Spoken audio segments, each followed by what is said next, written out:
মমতা, এই মশলাগুলো তাড়াতাড়ি পিষে দে। ফ্রিজের মাংস ভিজিয়ে রেখেছি, সেটা রান্না করতে হবে। তোদের মোড়ল মশাই আজ আবার কালাভুনা খেতে চেয়েছে। তার উপর সামনে কোরবানির ঈদ আসছে। ঈদ আসার আগে এসব মাংস খেয়ে শেষ করতে হবে। মাংস ভিজিয়ে রেখেছেন মানে? মাংস পেলেন কোথায়? কোনোদিন তো মোড়ল মশাইকে মাংস কিনতে দেখি না। সে যে কত বছর কোরবানি দিলেন, তারপর আজ পর্যন্ত কোনোদিন তো মাংস কিনে আনলো না। তাহলে আপনারা মাংস পান কোথায়?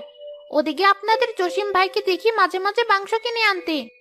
আমরা ওদের মতো গরিব নাকি যে সারা বছর আমাদের মাংস কিনতে হবে? দেখলি না, গত বছর কত বড় একটা গরু আর একটা ছাগল আমরা কোরবানি দিলাম। সেসব মাংস কি হাওয়ায় উড়ে গেছে? সেগুলোই রেখে রেখে খাই। তুই এসব বড় লোকদের বিষয় বুঝবি না। আর তোকে কতবার বলেছি ওদের বাড়ি কি করলো কি খেলো সেসব আমাকে বলতে আসবি না।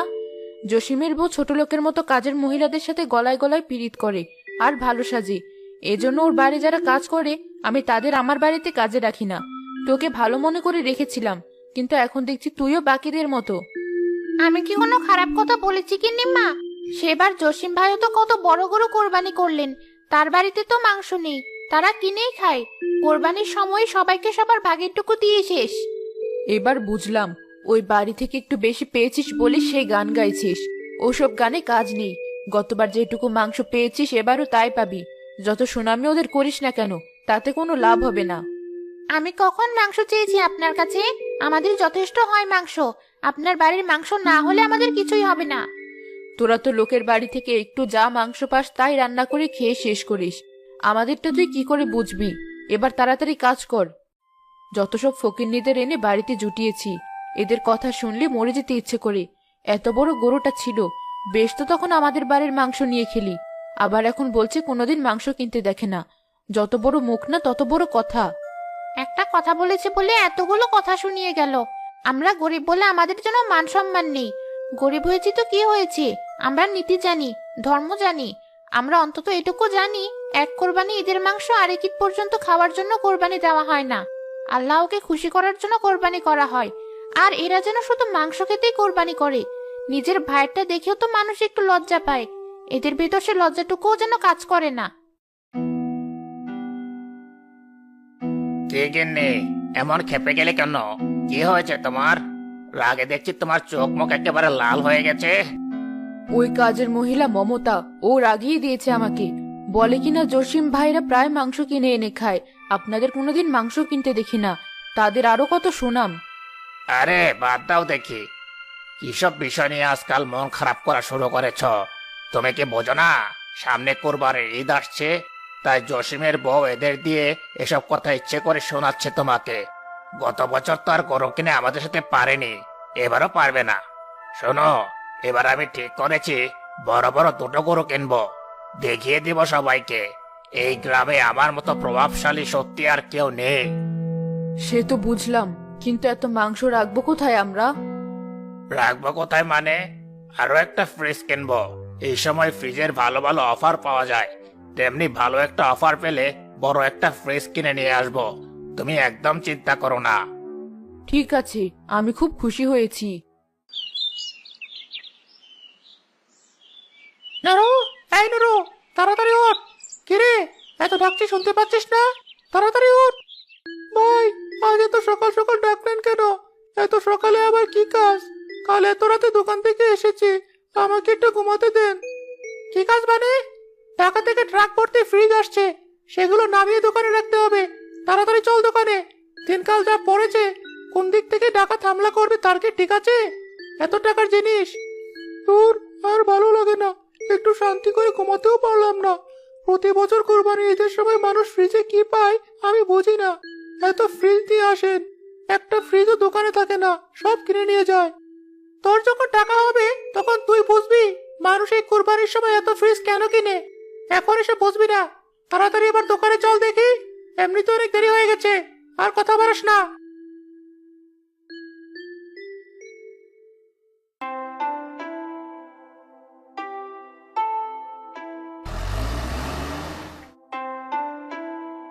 ভাই, ফ্রিজ নামানো হয়ে গেছে, এবার কি করব? ছবি তুলে ফেসবুকে বিজ্ঞাপন দে, প্রতিটি ফ্রিজে 20% ছাড়। ঠিক আছে ভাই, আমি এখনই দিচ্ছি।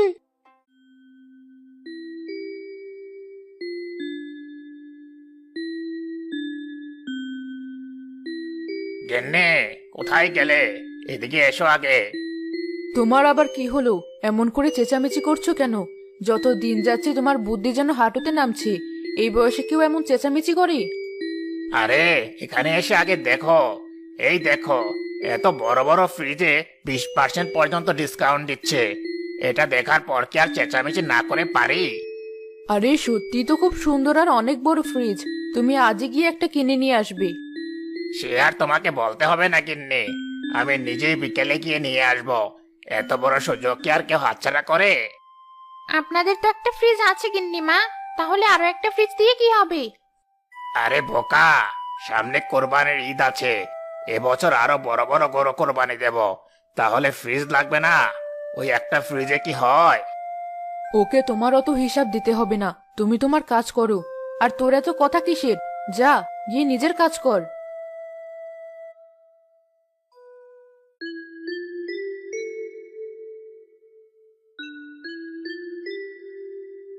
মমতা, কি এত ভাবছো তুমি? কাজে এসেছো দেখে দেখছি চুপ করে কি যেন একটা ভাবছো। ভাবছি এবার কোরবানি ঈদে আপনারাও একটা ফ্রিজ কিনবেন নাকি? আমাদের তো একটা ফ্রিজ আছে, আরো একটা কিনতে যাব কেন? তাছাড়া ফ্রিজের জিনিস খাওয়াও তেমন ঠিক না। বিপদে পড়ে যতটুকু লাগবে ততটুকুই যথেষ্ট। তা তোমার মাথায় হঠাৎই ফ্রিজের কথা এলো কোথা থেকে? কোথা থেকে আবার? এই তো সকালে মোড়লের বাড়ি থেকে কাজ করে এলাম, তখনই শুনলাম এবার আরো একটা নাকি বড় ফ্রিজ কিনবে। কোরবানি ঈদ কিনা, আবার নাকি বড় বড় দুটো গরু কিনবে। গ্রামের সবচেয়ে বড় গরু কিনে নাকি দেখিয়ে দেবে সেই একমাত্র মোড়ল হওয়ার যোগ্য। সে ওরা যা পারে করুক, আমাদের তাতে কোনো মাথা ব্যথা নেই। কোরবানি দেব আল্লাহকে খুশি করার জন্য, সারা বছর মাংস খেতে নয়। একদম ঠিক কথা বলেছ বউ। আমরা মাংস নিয়ে অত ভাবি না। কুরবানি মাংস 3 ভাগ করার নিয়ম। সমান 3 ভাগ করে 1 ভাগ নিজেদের জন্য রাখবো। তাতে যেটুকু হয় হবে। 1 ভাগ আত্মীয়দের দেব, আর 1 ভাগ গরিব মানুষদের দিয়ে দেব। এতে যদি আমার ভাগে 1 কেজিও মাংস থাকে, আমি তাতেই খুশি। সারা বছর না হয় কিনে খাবো। আল্লাহ আমার রোজগারে নিশ্চয়ই বরকত দান করবেন। আল্লাহ চাইলে আমি সৎ পথে থেকে সম্মানিত হব। এজন্য আমাকে লোক দেখানো কোনো কিছু করতে হবে না।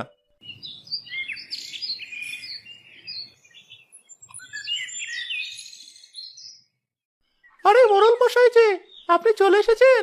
আমি জানতাম আপনি অবশ্যই আসবেন, তবে এত তাড়াতাড়ি চলে আসবেন এটা বুঝতে পারিনি। আসলে তুমি এত সুন্দর অফার দিয়েছো, তাই আর দেরি করতে পারলাম না। তাছাড়া শেষ হয়ে যাওয়ারও ভয় আছে। এই রিস্ক কি আর নেওয়া যায়? সে আপনি ভালো কাজই করেছেন। বসুন মোড়ল মশাই।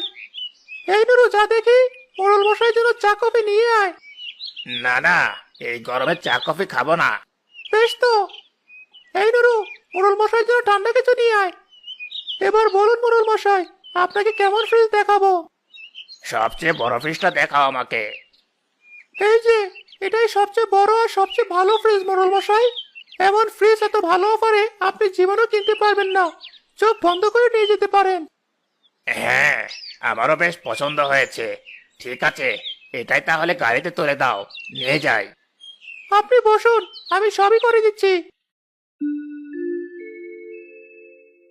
মোড়ল মশাই, এই নিন, আপনার জন্য ঠান্ডা লাচ্ছি নিয়ে এসেছি। দে দে, এই গরমে লাচ্ছির কোনো তুলনা হয় না। খুব ভালো জিনিস নিয়ে এসেছিস। মোড়ল মশাই, আপনাকে একটা কথা বলবো। হ্যাঁ বল। গত বছর তো আপনি একটা ফ্রিজ নিয়ে গেলেন, এবার আরো একটা ফ্রিজ দিয়ে কি করবেন? সেটা কি নষ্ট হয়ে গেছে? আরে না, গত বছর একটা গরু কোরবানি দিয়েছিলাম বলে একটা ফ্রিজ লেগেছিল। যদিও একটু কষ্ট হয়েছিল, তবুও ম্যানেজ করা গেছে। এবার ঠিক করেছি দুটো গরু কোরবানি দেব, তাহলে কি আরো একটা ফ্রিজ লাগবে না? আচ্ছা, আমার গাড়ি রেডি হয়ে গেছে, আমি চললাম।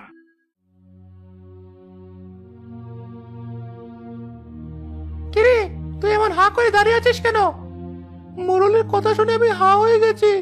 আমরা তো জানি কোরবানি করা হয় আল্লাহর নামে, তাকে খুশি করতে, কিন্তু এসব বড়লোক কোরবানি করে নিজেদের ফ্রিজ ভরতে। হ্যাঁ, তবে সবাই সমান নয়। যেমন মোড়লের নিজের ভাইও এমন না। তবে মোড়লের মতো আমাদের সমাজে এমন কিছু মানুষ আছে, তাদের কোনো ধর্ম নেই, তাদের নিজেরটা ভাবা ছাড়ার কাজ নেই, তারা অন্যের হকের কথা ভাবে না। তাই তো আজও আমাদের সমাজে কেউ 3 বেলা মাংস ভাত খায়, আর কেউ 1 বেলাও ঠিক মতো খেতে পায় না। এই পাপের কিছুটা ভাগিদার আমরাও।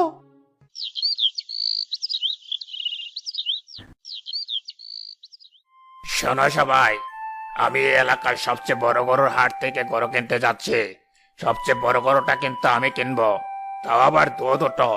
তোমরা কে কে আমার সাথে যাবে? না না, এই বদমাস মোড়লের সাথে কোথাও যাব না। ওর কাজ হয়ে গেলে তখন ও আর আমাদের চিনবে না। ঠিকই বলেছিস।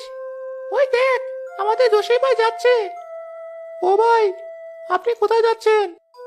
যাচ্ছি গরু কিনতে। তাই নাকি? তা বেশ তো, আমাদেরও আপনার সাথে নিন, তাতে আপনার সুবিধা হবে। না না, সে দরকার নেই। শুধু শুধু তোমাদের কষ্ট দিতে চাই না, ওটুকু আমি সামলে নিতে পারবো। বজ্জাত ছেলে পেলেদের ডেকে নিয়ে আসলাম আমি, আর ওরা কিনা জসিমের সাথে গরু কিনতে যেতে চাইছে। এ আমার ভীষণ অপমান হচ্ছে। এটা আমি কিছুতেই সহ্য করব না। তবে এখানে কোনো চিৎকার চেঁচামেচি করা যাবে না, না হলে লোকে আমাকে নিয়ে আবার হাসাহাসি করবে। তার চেয়ে ভালো যে করে হোক জসিমকে অপমান করি। আরে, ও আবার তোদের সাথে নেবে কি? ও কি আর আমার মতো অত বড় গরু কিনতে পারবে? সে কলিজা কি ওর আছে নাকি? ঠিক কথা বলেছেন ভাই, আমার ওদের সাথে না নিলেও চলবে, আপনি ওদের নিয়ে যান। না না, আমরা ওনার সাথে যাব না। যদি যেতেই হয় আমরা আপনার সাথে যাব। যেতেই হয় আবার কি, আমরা যাবই। গরু বড় কিনা দূরে থাক, জসিম ভাই যদি ছাগলও কিনে তবুও আমরা তার সাথেই যাব। জসিম ভাই, তাড়াতাড়ি চলুন দেখি, আর দেরি করবেন না, হাট শেষ হয়ে যাবে। এই অপমানের শোধ আমি ঈদের দিন নিয়েই ছাড়বো। আসিস সব ফকিরের দল, সেদিন মজা বুঝবি।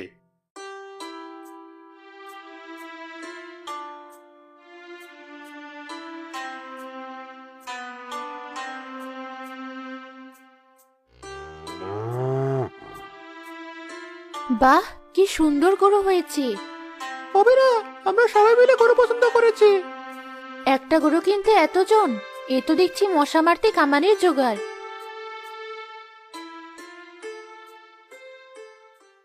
ওরা ওটুকু একটা গরু কিনে এনে এত হাসাহাসি করছে, আর তুমি এত বড় দুটি গরু কিনেও এমন রাগ করে বসে আছো কেন? কি হয়েছে তোমার? আমার গায়ের ভেতর আগুন জ্বলছে গিন্নি। আমাকে তুমি উত্তেজিত করো না। ওরা সবাই মিলে আমাকে আজ যে অপমান করেছে, তার শোধ না নেওয়া পর্যন্ত এই রাগ কমবে না।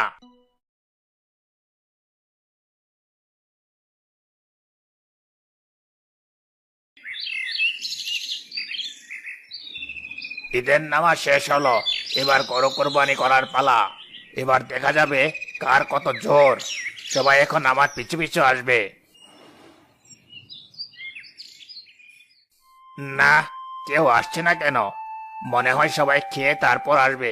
আমি বাড়ি যাই।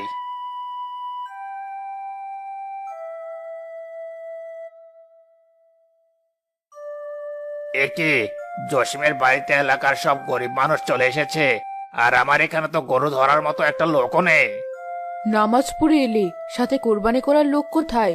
তুমি ওদের সাথে নিয়ে আসোনি? কেউ আমার সাথে এলো না। ভাবলাম পরে আসবে, কিন্তু বাড়ি এসে দেখি গ্রামের অসহায় যারা অন্যের গরু কোরবানি করতে সাহায্য করে, তারা সবাই জসিমের বাড়িতে। আমার এদিকে কেউ একবার ফিরেও দেখছে না।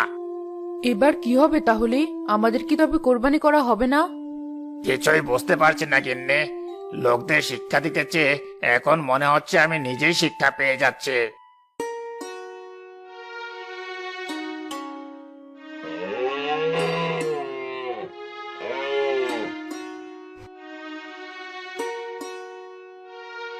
কুরবানি করা হয়ে গেছে, এবার এই মাংস 3 ভাগ করে ফেলো। আর বউ, আমাদের ভাগ থেকে সবার জন্য রান্না করো, আমরা সবাই একসাথে খাবো। মৌলভী সাহেব, আপনি কিন্তু আমাদের সাথে খাবেন, কেমন? আর শোনো, কোনো গরিব মানুষ যেন খালি হাতে ফিরে না যায়। তারা কিন্তু বড় আশা নিয়ে আসে। আমাদের উচিত তাদের হক আদায় করে তাদের খুশি করা। তুমি সত্যিই খুব ভালো মানুষ বাবা। সব গরু কুরবানি শেষ করে এসে খাবো। এখন আসি।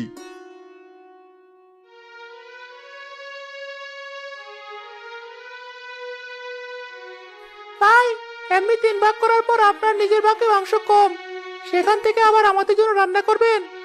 কুরবানির মাংস বছর ধরে রেখে খাওয়ার জন্য না। তোরাও সব নিয়ে ভাবিস না, তোরা শুধু দোয়া করিস আল্লাহ যেন আমার কুরবানি কবুল করে নেন। মোড়ল মশাই, কুরবানি করতে আমি তো চলে এসেছি, কিন্তু আপনার এখানে তো কাউকে দেখতে পাচ্ছি না। এত বড় গরু কি করে কুরবানি করবেন তাহলে? আপনি ওদের ডেকে নিয়ে আসেন মৌলভী সাহেব, ওরা আমার কথা শুনছে না।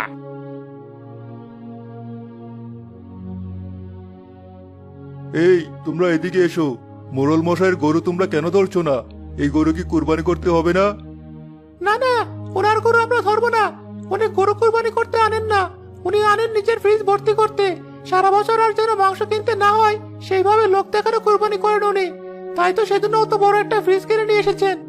শুধু কি তাই, উনি গরিব মানুষদের মানুষ মনে করেন না, গরিব মানুষের হক আদায় করেন না। ওনার ইচ্ছা হলে একটু দেয়, না হলে দেয় না। আবার একটু দিলে সেটা নিয়ে কথা শোনায়, খুব অহংকার ওনাদের। ছি ছি ছি মোড়ল মশাই, আপনি তো কুরবানির মানেই তাহলে জানেন না। কুরবানি কি সেটা আগে আপনার নিজের ভাইয়ের কাছ থেকে শিখুন। সবকিছু শুধু লোক দেখানো আর জোর করে মানুষকে ছোট করে হয় না। আপনার ভাইয়ের দিকে একবার তাকিয়ে দেখুন, তার কাজগুলো একবার দেখুন, তার প্রতি মানুষের সম্মান আর আপনার প্রতি মানুষের ঘৃণার পরিমাণ দেখুন। আমার ভুল হয়ে গেছে, আমি আর কখনো এমন করব না। আপনারা আমাকে ক্ষমা করে দিন। ক্ষমা আমাদের কাছে নয়, আল্লাহর কাছে চান, তিনি আপনাকে ক্ষমা করতে পারেন। আমরা আপনাকে ক্ষমা করার কেউ না। আর আমরা আপনার মতো অহংকারী ক্ষমতালোভী মানুষকে মোড়ল মানতে পারবো না। জসিম ভাইকে আমরা মোড়ল হিসেবে চাই। তার মতো সৎ আর অমায়িক মানুষেরা এই ক্ষমতা পাওয়ার যোগ্য। বেশ, আজ থেকে জসিম এই গায়ের মরল। এবার তোরা সবাই মিলে এই গরু দুটো কোরবানি কর, বিধান অনুযায়ী ভোগ কর, না হলে আল্লাহ আমাকে কোনোদিন ক্ষমা করবেন না। কোনো চিন্তা করবেন না ভাই, সবকিছু ঠিকভাবে হবে। আর মনে রাখবেন, মানুষের হক আদায় করলে আল্লাহ বরকতময় করে দেন, কোনো কিছুর অভাব থাকে না।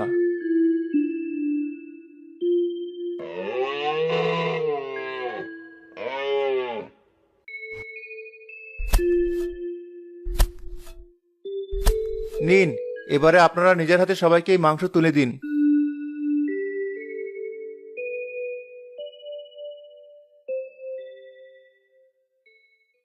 আজ আমি যে শান্তি পেয়েছি, এই শান্তি আগে কখনো পাইনি।